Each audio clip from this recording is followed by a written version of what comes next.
బ్యాంక్‌లో గోల్డ్ మాయం, పెరుగుతున్న అనుమానాలు. 3 రోజులుగా బాధితుల ఆందోళన, పోలీసుల సమక్షంలో విచారణ.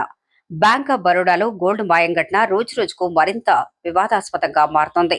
బ్యాంకులో భద్రపరిచిన తమ బంగారు ఆభరణాలు కనిపించకపోవడంతో ఖాతాదారులు తీవ్ర ఆందోళన వ్యక్తం చేస్తున్నారు. ఈ ఘటన వెలుగులోకి వచ్చినప్పటి నుంచి బాధితులు బ్యాంకు అధికారులను సంప్రదించినప్పటికీ స్పష్టమైన సమాధానం లభించడం లేదని ఆరోపిస్తున్నారు. గత 3 రోజులుగా పలువురు బాధితులు బ్యాంక్ ఎదుట నిరసన చేపడుతున్నారు. తమ బంగారం ఎలా మాయమైందో, దీనికి బాధ్యులు ఎవరో తక్షణమే వెల్లడించాలని డిమాండ్ చేస్తున్నారు.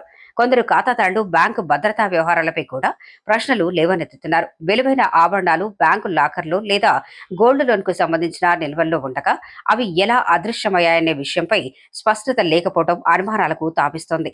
బాధితుల ఆరోపణల ప్రకారం బ్యాంకు అధికారులు మొదట్లో సరైన సమాచారం ఇవ్వకుండా కాలయాపన చేశారని, ప్రస్తుతం కూడా పూర్తి వివరాలు వెల్లడించకుండా న్యాయం చేస్తామని మాత్రమే చెబుతున్నారని పేర్కొంటున్నారు. దీంతో ఖాతాదారుల్లో అసంతృప్తి మరింత పెరిగింది. తమ జీవితకాల పొదుపులతో కొనుగోలు చేసిన బంగారం కనిపించకపోవడం వల్ల తీవ్ర మానసిక వేదనకు గురవుతున్నామని బాధితులు ఆవేదన వ్యక్తం చేస్తున్నారు. ఇదిలా ఉండగా ఘటన తీవ్రత దృష్ట్యా పోలీసులు రంగంలోకి దిగారు. బ్యాంక్ వద్ద ఎలాంటి అవాంఛనీయ సంఘటనలు జరగకుండా భద్రతా ఏర్పాట్లు చేపట్టారు. పోలీసుల సమక్షంలో బ్యాంకు రికార్డులు, లాకర్ వ్యవస్థ, సీసీటీవీ ఫుటేజ్లను పరిశీలిస్తున్నట్లు సమాచారం. ఘటనకు సంబంధించి పూర్తి వివరాలు సేకరించి నిజానిజాలు వెలికితీసే ప్రయత్నం జరుగుతోంది. స్థానిక ప్రజలు కూడా ఈ ఘటనపై ఆందోళన వ్యక్తం చేస్తున్నారు.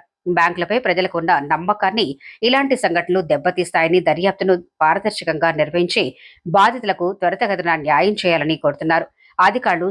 అధికారులు సమగ్ర విచారణ అనంతరం పూర్తి వివరాలను వెల్లడించే అవకాశం ఉందని తెలుస్తోంది.